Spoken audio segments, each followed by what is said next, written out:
So we use this porter cable grinding wheel for when we need to grind down material. It actually belongs to my father-in-law, and he was nice enough to let us use it in the shop. It does a job, but I feel that it's underpowered at times. When you push hard enough, you're able to stop it. You always have to let it spin up.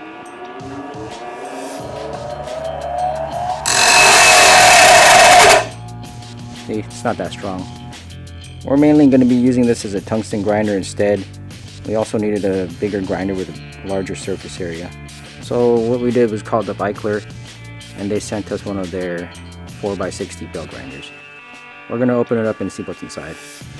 Before we open it up, we just want to show you guys how it is to ship an item across the country in one piece. You crate it up and make sure it gets protected from transportation damage. Big thanks to Ickler for boxing it up properly and getting it here in one piece. So I got the lid off, and this is what's inside.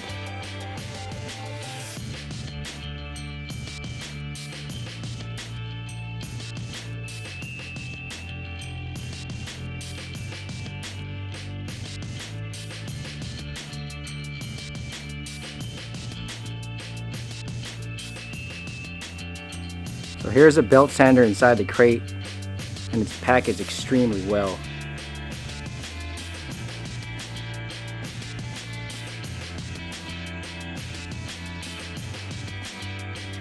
So this, ladies and gentlemen, is the Ickler 4x60 belt sander.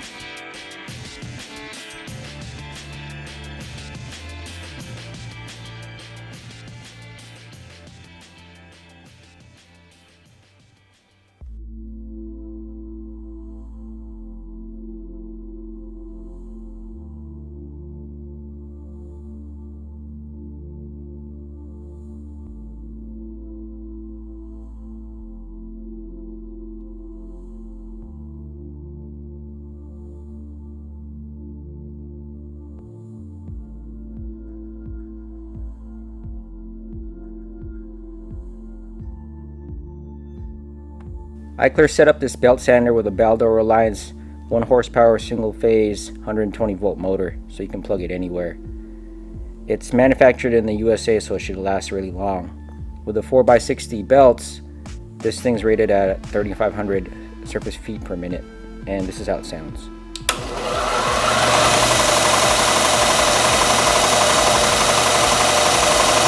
So this piece of 2.5 by 2.5 square tubing has an edge where it was cut, and I'm going to grind that down.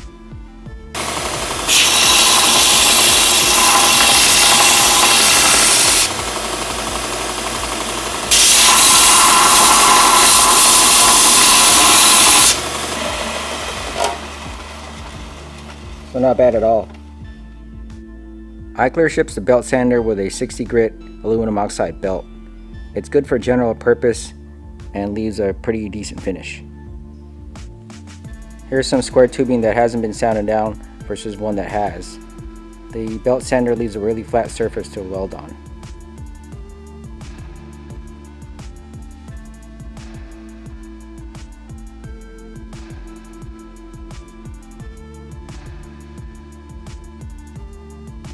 Changing belts is super simple. You just grab the tensioner, push it forward, belt comes right off. Here's what the sander looks like naked without a belt.